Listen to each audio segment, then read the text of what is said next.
Et si la société dans son ensemble était aussi prévisible que la météo? C'est une question qui semble complètement stupide. La météo, on l'a prédit depuis des années, on peut savoir la météo dans 2 mois. Mais j'ai aucune idée de comment le chômage va impacter la société si on n'avait plus. Ou s'il y avait plus de propriété privée. On peut pas réellement se dire dans sa tête, ok, ça va faire ça, avec tel chiffre, parce que la société c'est pas des chiffres, on est d'accord. Pourtant, c'est une question que je me suis posée au fil d'une discussion sur le droit des sols. Je me suis dit, qu'est-ce qui se passerait justement dans une société si la propriété privée n'existait juste plus? Et puis je me suis dit, la réponse est évidente, le communisme a existé. Donc j'ai juste à chercher ce qui s'est passé en Chine, ce qui s'est passé en URSS, ce qui s'est passé en Roumanie, dans plein de pays de l'ex-bloc communiste. Mais puis je me suis dit que là j'ai la réponse à une question précise, parce que ça a déjà existé dans l'histoire. Mais si on parlait de phénomènes qui n'ont jamais existé dans l'histoire, par exemple une société avec 0% de chômage, une société 100% égalitaire, une société 100% capitaliste et impérialiste, une société sans aucun acquis sociaux, une société sans tel ou tel paramètre ou avec tel ou tel paramètre. C'est une question qui peut sembler un petit peu bizarre. Pourquoi on se poserait cette question? On s'en fout littéralement. C'est pas ça qui va faire avancer la réalité, c'est que des simulations. Mais en fait, il y a une règle en science qui est assez intéressante. Tout ce qui est mesurable est améliorable. Donc si on pouvait réellement, tout simplement, modéliser une société, une règle économique, on pourra se dire,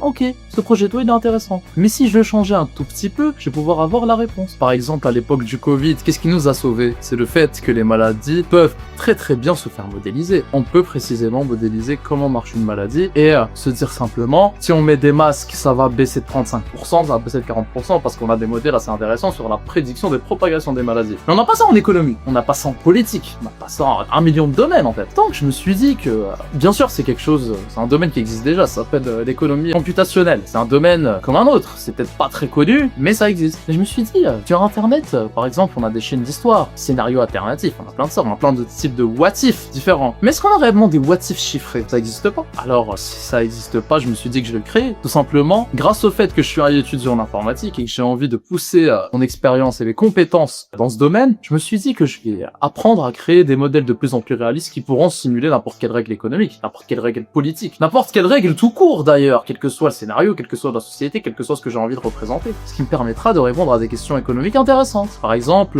ce qui se passerait dans une société si les inégalités hommes-femmes n'existaient plus. Par exemple, c'est une question à laquelle je pourrais répondre avec des chiffres, avec un modèle, avec de l'IA, avec une représentation. Je vous montrerai ça plus tard, j'ai 1 ou 2 versions qui tournent à peu près. Je peux répondre déjà 1 ou 2 questions.